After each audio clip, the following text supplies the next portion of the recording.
আল্লাহর রাসূল সাল্লাল্লাহু আলাইহি ওয়াসাল্লাম ইরশাদ করেন, এ দুনিয়ার মানুষ, আমি চাই ফাহাব্বা আইয়ুরফা আমালি, আমি চাই, আমি মহব্বত করি, আমি পছন্দ করি যে আমার আমলটা আল্লাহ তাআলার কাছে এমন সময় এমন অবস্থায় পৌঁছে যাক ওয়া আনা সাইম।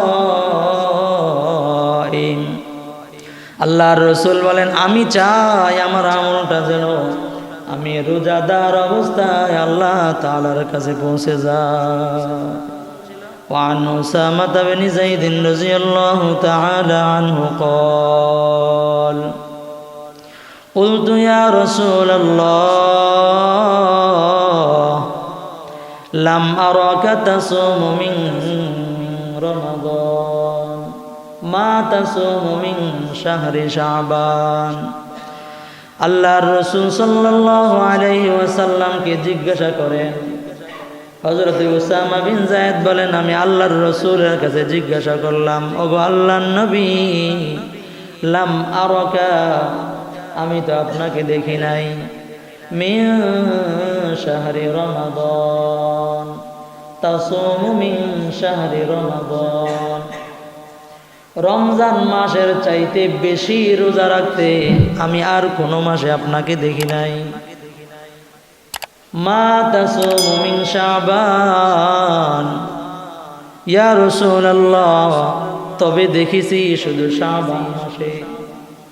অর্থাৎ আল্লাহর রাসূল সাল্লাল্লাহু আলাইহি ওয়াসাল্লাম রমজান মাসের পরে সবচাইতে বেশি রোজা যেই মাসটার মধ্যে রেখেছেন ওই মাসটাই হলো শাবান মাস। শাবান মাস। হযরত উসামা রাদিয়াল্লাহু আনহু বলেন, ইয়া রাসূলুল্লাহ, ইয়া হাবিবাল্লাহ, রমজানের পরে সবচাইতে বেশি রোজা আপনি যেই মাসে দেখেছেন ওই মাসটাই হলো শাবান মাস। এমনি ভাবে যদি রমজানের জন্য দিন গণনা করে আল্লাহ তাআলা এই গণনাটাও বান্দার আমলনামার মধ্যে ইবাদতের সওয়াব লিখে দিবেন। আল্লাহ রাসূল সাল্লাল্লাহু আলাইহি ওয়াসাল্লাম বলেন, আহসু হিলাল শাবান লিরমাযান, তোমরা শাবান মাসের দিনগুলো গণনা করো। আজকে যদি 10 তারিখ হয়, 30 মাস গেলে আর কয়দিন আছে? 20 দিন। কালকে আবার থাকবে 19 দিন। প্রতিদিন আপনি গণনা করেন যে আজকে একদিন চলে গেছে, আর মাত্র আছে 20 দিন, আরেক দিন চলে যাবে, থাকবে 19 দিন, আরেক দিন চলে যাবে, থাকবে 18 দিন।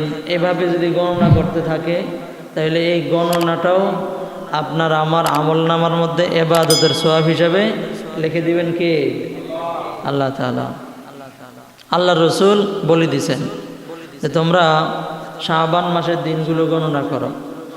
আল্লাহর রাসূল সাল্লাল্লাহু আলাইহি ওয়াসাল্লাম রজব এবং শাবান মাস যখন আসতো তখন আমল আল্লাহর রাসূল বাড়ায় দিতেন। আল্লাহর রাসূল সাল্লাল্লাহু আলাইহি ওয়াসাল্লামের আমল করার কি প্রয়োজন ছিল? আল্লাহর রাসূল সাল্লাল্লাহু আলাইহি ওয়াসাল্লাম আমল করার কোনো প্রয়োজনই নাই। আল্লাহ তাআলা আম্বিয়ায়ে কেরামদেরকে মাসুম হিসাবে দুনিয়াতে পাঠিয়েছেন।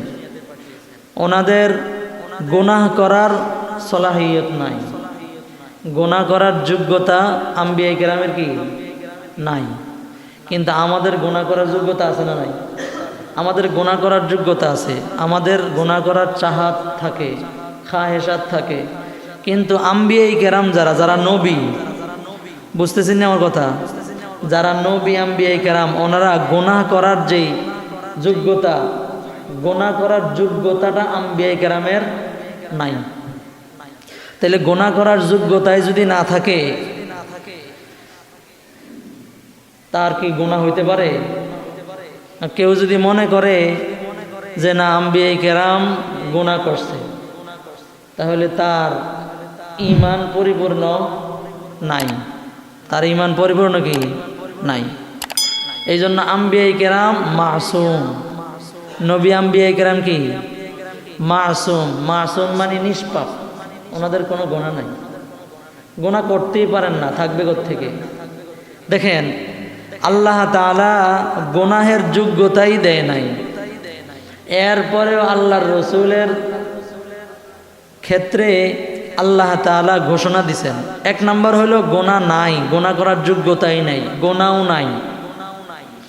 এরপরেও আল্লাহ তাআলা সূরা ফাতাহের মধ্যে আল্লাহ তাআলা বলেন, লিয়াগফির লাকাল্লাহু মা তাকদ্দামা মিন যামবিকা ওয়া মা তাআখার ويتم نعمته عليك ويهديك صراطا مستقيما।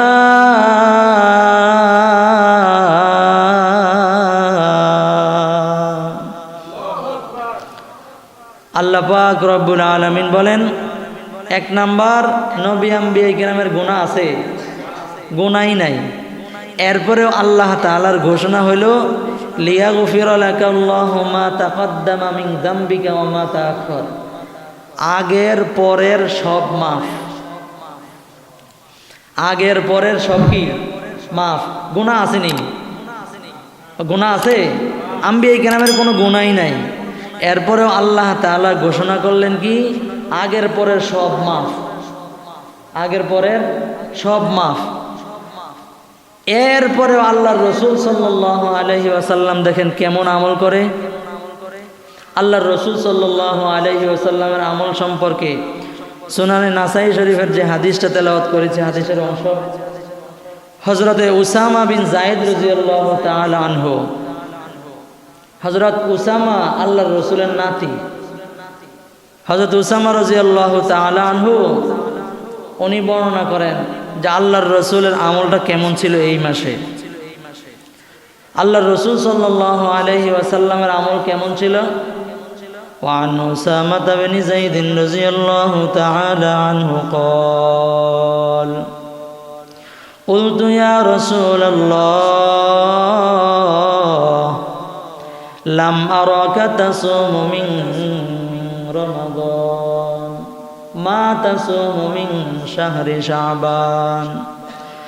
আল্লাহর রাসূল সাল্লাল্লাহু আলাইহি ওয়াসাল্লামকে জিজ্ঞাসা করেন, হযরত উসামা বিন যায়েদ বলেন, আমি আল্লাহর রাসূলের কাছে জিজ্ঞাসা করলাম, ওগো আল্লাহর নবী, লাম আরাকা, আমি তো আপনাকে দেখি নাই, মিন শাহরি রমাদান, তাসুমু মিন শাহরি রমাদান, রমজান মাসের চাইতে বেশি রোজা রাখতে আমি আর কোনো মাসে আপনাকে দেখি নাই।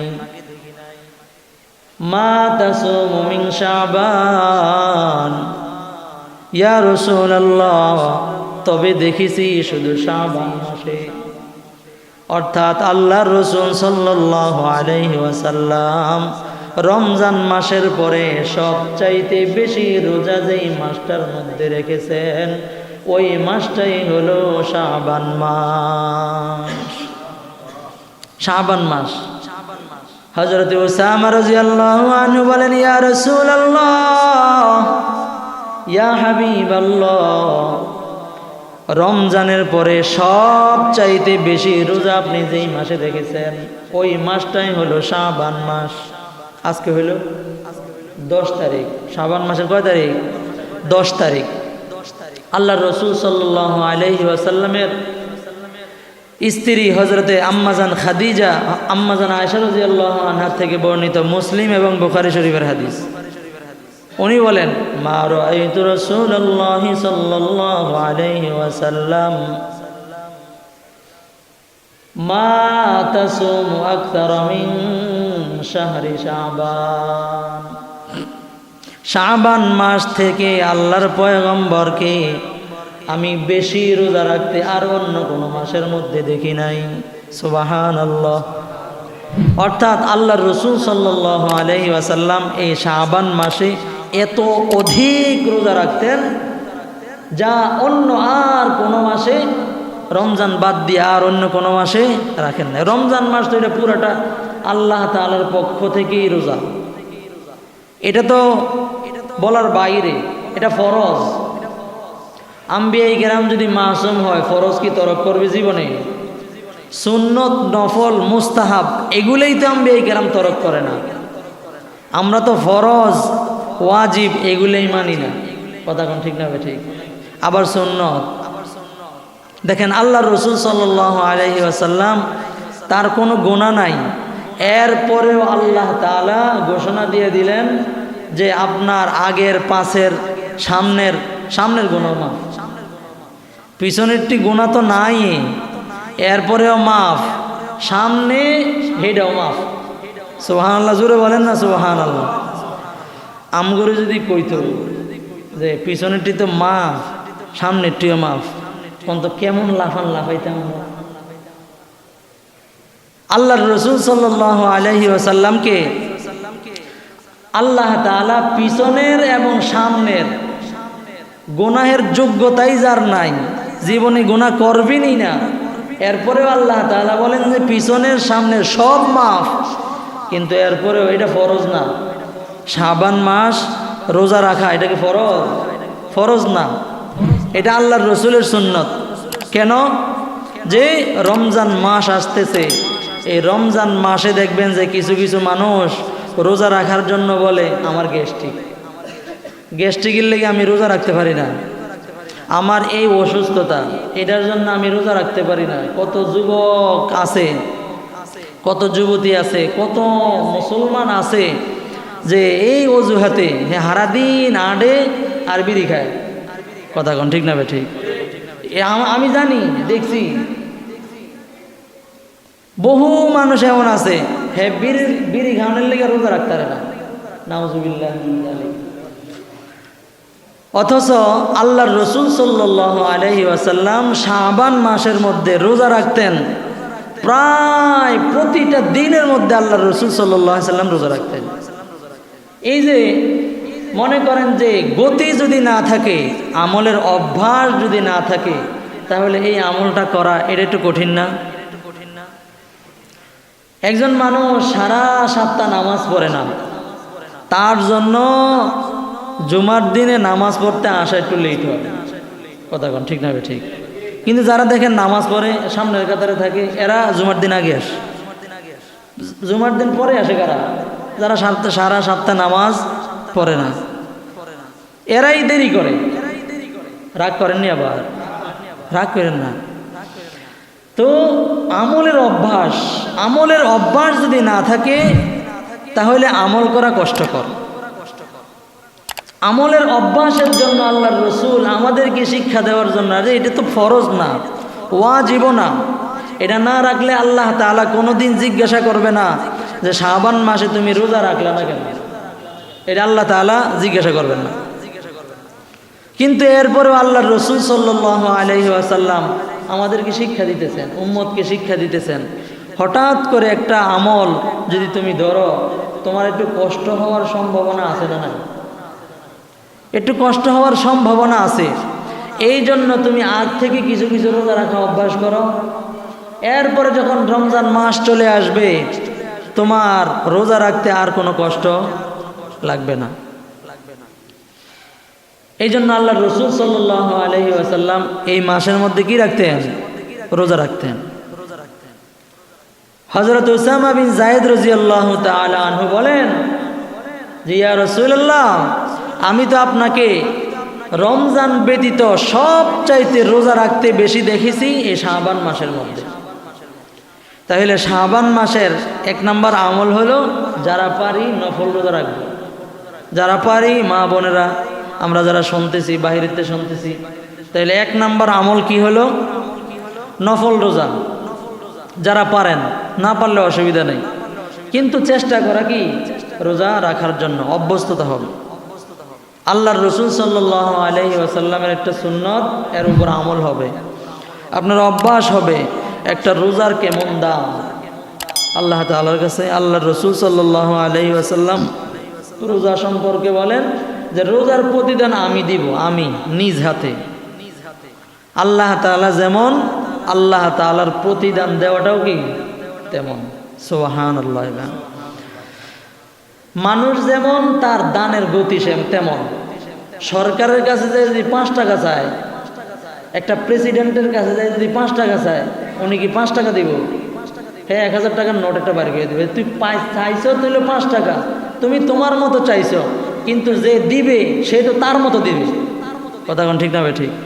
আমি আল্লাহ তাআলার কাছে চাইছি কম, কারণ আমার ক্ষমতাই তো কম, আমার মনই তো ছোট। আমি আমার মন মতো চাইছি হলো 5 টাকা, কিন্তু আল্লাহ তাআলার খাজানার মধ্যে 5 টাকা কি, এটা কি জাররা পরিমাণ, বিন্দু পরিমাণ এটা আল্লাহ তাআলার কাছে আছে? এটা আল্লাহ তাআলার গণারই বাইরে। আল্লাহ তাআলা দিবেন তো আল্লাহ তাআলার মন অনুযায়ী। আল্লাহ রসুল সাল্লাল্লাহু আলাইহি ওয়াসাল্লামের এই মাসের 1 নম্বর আমল হলো কি? রোজা রাখা। আল্লাহ রসুল এই পুরো মাসের মধ্যে প্রায় রোজা রাখতেন, প্রায় রোজা রাখতেন। সামনে আবার আসতেছে আইয়ামে বীজ, মাসের মাঝখানে আল্লাহ রসুল সাল্লাল্লাহু আলাইহি ওয়াসাল্লাম রোজা রাখতেন। এরপরে আল্লাহ রসুল সাল্লাল্লাহু আলাইহি ওয়াসাল্লাম প্রতি সোমবারে রোজা রাখতেন, প্রতি বৃহস্পতিবারে রোজা রাখতেন। চিন্তা করেন, আল্লাহর রসুলের কোনো গুনাহ নাই, এরপরেও আল্লাহ তাআলা বলেন সব মাফ, সামনে পিছনের সব মাফ। দেখেন আল্লাহ রসুল সাল্লাল্লাহু আলাইহি ওয়াসাল্লাম সোমবারে রোজা রাখে, আইয়ামে বীজে রোজা রাখে, বৃহস্পতিবারে রোজা রাখে, শাবান মাসে পুরাটাই রোজা রাখে। যার গুনাহ নাই উনি যদি এত রোজা রাখে, তারা আমরা যারা আছি আমাদের যে এত প্রতিনিয়ত খালি গোনাই গোনা। কথা কোন ঠিক না? ঠিক। গোনাই গোনা, এ টু জেড, মাথা থেকে নিয়ে পা পর্যন্ত অঙ্গ প্রত্যঙ্গ। আপনি বলেন যে কোন অঙ্গটা দিয়ে আমাদের গোনা হয় না? মনে না চাইলে হইয়া যায়। কথা কোন ঠিক না? ঠিক। আমাদের অবস্থা কেমন? তাহলে আমাদের আমলটা কেমন গতি এবং কত বেশি আমল করার দরকার, কিন্তু আমরা কি করি? আমরা এর বিপরীত। এই জন্য এখন থেকে আমরা নিয়ত করতে পারি না যে এখন থেকে কিছু আমল আমার পরিবর্তন হওয়া দরকার। কথা কন, দরকার আছে না নাই? এই জন্য 1 নাম্বার এই মাসের আমল কি? রোজা রাখা। 1 নাম্বার আমল কি? রোজা রাখা। 2 নম্বর যে হাদিসটা পড়েছিলাম, হযরত উসামা বিন যায়েদ রাদিয়াল্লাহু তাআলা আনহু, উনি বলেন যে ইয়া রাসূলুল্লাহ, আপনি যে এই মাসে এত রোজা রাখেন তার কারণটা কি?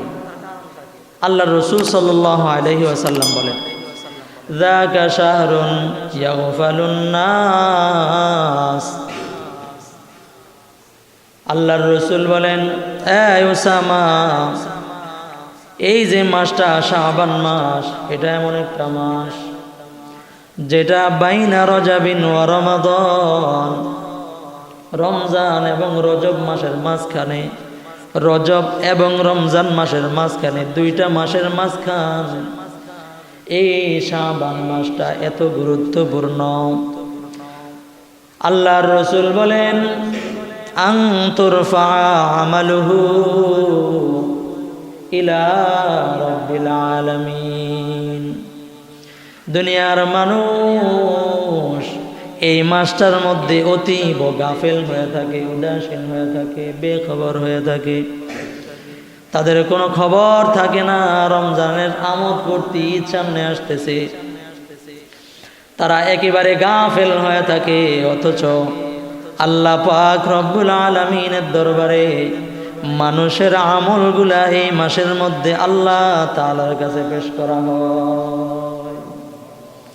আল্লাহ তাআলার কাছে এই মাসের আমল আল্লাহ তাআলার কাছে পেশ করা হয়, আর মানুষগুলা গাফিল থাকে। ও দুনিয়ার মানুষ, বলেন তো, সরকারের পক্ষ থেকে ঈদের আগ দিয়া 25 রমজান থেকে 29 রমজানের ভিতরে মনে করেন একটা উপঢৌকন সারা দেশের মানুষকে দিবে, আর ওই সময় আমি আর আপনি সবাই নিজের কাজে ব্যস্ত। তাহলে সরকারে যেই বরাদ্দ দিছে যেটা দিবে, আমি যদি আমার কাজে ব্যস্ত থাকি, সরকারের পাওনাটা আমার পর্যন্ত পৌঁছবে? তা আমি তো গাফেল।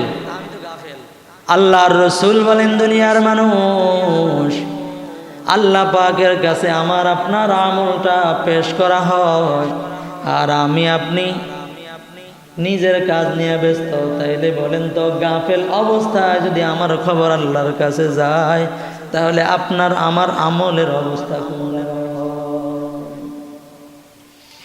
আল্লাহর রাসূল সাল্লাল্লাহু আলাইহি ওয়াসাল্লাম ইরশাদ করেন, এ দুনিয়ার মানুষ, আমি চাই ফাহাব্বা আইয়ুরফা আমালি, আমি চাই, আমি মহব্বত করি, আমি পছন্দ করি যে আমার আমলটা আল্লাহ তাআলার কাছে এমন সময় এমন অবস্থায় পৌঁছে যাক, ওয়া আনা সাইম। আল্লাহর রাসূল বলেন, আমি চাই আমার আমলটা যেন আমি রোজাদার অবস্থায় আল্লাহ তাআলার কাছে পৌঁছে যায়। আল্লাহর রাসূল চাই হলো, যেহেতু আল্লাহ তাআলার কাছে এই মাসে বান্দার আমলের খবর আল্লাহ তাআলার কাছে পেশ করা হয়, তা আমি চাই আমি রোজা অবস্থায়, রমজান অবস্থায়, সায়েম অবস্থায় আমার আমলগুলো আল্লাহ তাআলার কাছে পৌঁছায়। আচ্ছা বলেন তো, এটা যদি গাফেল থাকে, উদাসীন থাকে, আমার মন অন্য জায়গায় থাকে, এটা কি হওয়া সম্ভব? আল্লাহর রাসূল বলেন যে আমার আমলটা এমন অবস্থায় পৌঁছক যে আমি ওই সময় রোজাদার, আল্লাহ তাআলার গুণে গুণান্বিত। তাহলে আমরা কি চাই? আমাদের আমলগুলো এমনভাবে পৌঁছক যে আল্লাহ তাআলা খুশি হয়ে গ্রহণ করতে পারে, এমন চাই কি চাই? যদি চাই তাহলে আমাদের আমল করা লাগবে। তাহলে 1 নম্বর আমল কি গেল? এই মাসের 1 নম্বর আমল হলো রোজা। 2 নম্বর আরেকটা আমল আত্মশুদ্ধি। নিজের দিল, এই দিলটার মধ্যে রোগ জমে, এই দিলের মধ্যে 10টা রোগ হয়। কয়টা রোগ হয়? 10টা রোগ হয়। শরীরের মধ্যে যেমন রোগ হয়, শরীরের মধ্যে চুলকানি হইলে ডাক্তারের কাছে যাওয়া লাগে, ডায়াবেটিস হইলে ডাক্তারের কাছে যাওয়া লাগে, হার্টের সমস্যা হইলে ডাক্তারের কাছে যাওয়া লাগে, শরীর দুর্বল হয়ে গেছে ডাক্তারের কাছে যাওয়া লাগে, মাজায় ব্যথা, কোমরে ব্যথা, গিরায় গিরায় ব্যথা, জয়েন্টে জয়েন্টে ব্যথা, পয়েন্টে পয়েন্টে ব্যথা, ডাক্তারের কাছে যাওয়া লাগে না? ডাক্তারের কাছে যাওয়া লাগে। এখন যদি আপনার দিলের রোগ হয় তাহলে ডাক্তারের কাছে যাওয়া লাগবে না? কথা কয় না? নাকি শরীর খালি সুস্থ হইলেই সারবো? শরীর সুস্থ হওয়ার সাথে দিলটাকেও সুস্থ করা লাগবে। আপনি আমল যদি করেন তাহলে আস্তে আস্তে দিলটাও কি হবে? সুস্থ হয়ে যাবে। এই জন্য আত্মশুদ্ধির মাস। এখন থেকে অভ্যাস পরিপূর্ণ হবে রমজানে। পরিপূর্ণ হবে কোন সময়? রমজানে। আত্মশুদ্ধি। সংক্ষেপে বলি, সময় শেষ। এরপরে বেশি বেশি দুরূদ শরীফের আমল করা। কি করা? দুরূদ শরীফের আমল করা। আপনি হাঁটতেছেন, আপনি আপনার কাজ করতেছেন, জবান দিয়ে পড়তে থাকেন সাল্লাল্লাহু আলাইহি ওয়াসাল্লাম। বলেন সাল্লাল্লাহু আলাইহি ওয়াসাল্লাম, সাল্লাল্লাহু আলাইহি ওয়াসাল্লাম, সাল্লাল্লাহু আলাইহি ওয়াসাল্লাম। আপনি আপনার কাজ করেন। মহিলারা রান্না বান্না করতেছে, ঝাড়ু দিতেছে, কাজ করতেছে, কাপড় ধুইতেছে, তো যদি পড়তে থাকে সাল্লাল্লাহু আলাইহি ওয়াসাল্লাম, কোনো অসুবিধা আছে? কেউ নিষেধ করবে? আপনি আপনার কাজ করতেছেন, কৃষিকাজ করতেছেন, চাকরি করতেছেন, বাজার ঘাট করতেছেন, আপনার যখন কথা বলা লাগে তো কথা বললেন, এর বাইরে আপনি যদি পড়তে থাকেন সাল্লাল্লাহু আলাইহি ওয়াসাল্লাম, সাল্লাল্লাহু আলাইহি ওয়াসাল্লাম, সাল্লাল্লাহু আলাইহি ওয়াসাল্লাম, একটা এই সাল্লাল্লাহু আলাইহি ওয়াসাল্লাম মানে একবার দুরূদ শরীফ পড়া হয়েছে। একবার দুরূদ শরীফের কারণে আল্লাহ পাক 10টা রহমত নাযিল করেন, 10টা গুনাহ আল্লাহ তাআলা মাফ করে দেন। আল্লাহ তাআলার কাছে 10টা মর্তবা উঁচু হয়ে যায়। কিন্তু আমরা করি না। এখন থেকে নিয়ত করেন যে এখন থেকে আমার কাজ করতে থাকবো, জবানে থাকবে কি? দুরূদ শরীফ এবং সাল্লাল্লাহু আলাইহি ওয়াসাল্লাম। দুরূদ শরীফ চলতে থাকবে। দেখবেন দুরূদের এত পাওয়ার। আপনি একটা বিপদে পড়ছেন, দুরূদ শরীফ পড়েন, আল্লাহ তাআলা বিপদ নিরসন করে দেবে। আমরা এমন বহু ঘটনা এমন আছে, আমারও বিভিন্ন জায়গায় যে মাহফিলে যাই, রাত্র 2টা 3টা বাজে, মাঝে মাঝে গাড়ি পাই না, মাঝে মাঝে আসতে হয়, মাঝে মাঝে বিভিন্ন সমস্যায় যখন পড়ে যায় দুরূদ শরীফ শুরু হয়। দুরূদ শরীফ পড়তে মনে করেন যে এর আগে আধা ঘন্টা দাঁড়াই রয়েছি, কোনো খবর নাই। দুরূদ শরীফ পড়া শুরু, 10 মিনিটের ভিতরে আল্লাহ তাআলা আসান করে দেন। এত পাওয়ার দুরূদ শরীফের। দুরূদ শরীফ পড়বেন তো কিয়ামতের ময়দানে আল্লাহর রসুলের একেবারে কাছাকাছি থাকতে পারে। তাইলে আমল করার দরকার আছে না নাই? তা আমল না করলে দূরে সরতে হবে, আমল করলে কাছাকাছি যাওয়া যাবে। আল্লাহ তাআলারও কাছে, জান্নাতও কাছে, আল্লাহর রসুলেরও কাছে। এমন কাছাকাছি হওয়ার দরকার আছে না নাই? দেই তো কার কার আছে? আল্লাহু আকবার, জোরে করেন আল্লাহু আকবার। আল্লাহ তাআলা আমাদের সকলকে আমল করার তৌফিক দান করেন, বলেন আমিন। দ্বিতীয় নম্বর, এরপরে আরেকটা আমল হলো আল্লাহর রসুল সাল্লাল্লাহু আলাইহি ওয়াসাল্লাম রজব মাস এবং শাবান মাস, এই 2 মাসে দোয়া করতেন বেশি বেশি। কি করতেন? দোয়া করতেন বেশি বেশি। আল্লাহর রসুল দোয়া শিখাইছেন, আল্লাহুম্মা বারিক লানা ফি রজব ওয়া শাবান ওয়া বাল্লিগনা রমাদান। বলেন আল্লাহুম্মা বারিক লানা, আমার লগে বলেন আল্লাহুম্মা বারিক লানা, আল্লাহুম্মা বারিক লানা ফি রজব ওয়া শাবান, ফি রজব ওয়া শাবান ওয়া বাল্লিগনা রমাদান, ওয়া বাল্লিগনা রমাদান, আল্লাহুম্মা বারিক লানা ফি রজব ওয়া শাবান। শরীফ পড়েন না, নামাজের সূরাগুলো পারেন না, প্রতিজ্ঞা করেন যে রমজান মাস যেহেতু আসতেছে, এটা আমাদের জন্য অফার, বোনাস। এই রমজান মাসটাকে সুযোগ মনে করে যেভাবে ইচ্ছা, যেভাবে সম্ভব, আমরা এইভাবেই যেন কোরআনের কমসে কম নামাজের সূরাগুলো, নামাজের ফরজ, নামাজের ওয়াজিব, সুন্নত, এগুলো যেন শিখি। বলেন ইনশাআল্লাহ। আল্লাহ তাআলা আমাদের সকলকে বুঝার এবং আমল করার তৌফিক দান করেন, বলেন আমিন। তাইলে কয়েকটা আমলের কথা বলা হলো। 1 নম্বর, এই মাসের গুরুত্বপূর্ণ আমল কি? রোজা রাখা। 1 নম্বর গুরুত্বপূর্ণ আমল কি? রোজা রাখা। নিজেও রাখার চেষ্টা করবেন। ফ্যামিলি অনেক মহিলারা আছে রোজা রাখার জন্য সারা মাস, সারা বছর তালাশ করে কোন সময় রোজা রাখা যায়, তালাশ করে বলে দিবেন যে এই মাসের মধ্যে আল্লাহর রসুল সবচেয়ে বেশি রোজা রাখছেন, পারলে তোমরা রোজা রাখো। 1 নম্বর আমল। 2 নম্বর, আত্মশুদ্ধি। নিজের নফসকে পরিবর্তন করা, শুদ্ধ করা। হিংসা, বিদ্বেষ, অহংকার, লোভ যা আছে এগুলো দিলের রোগ, এই রোগগুলো দূর করার জন্য চেষ্টা করা। 3 নম্বর বললাম হলো দুরূদ শরীফের আমল করা। দুরূদ শরীফের কি করা? আমল করা।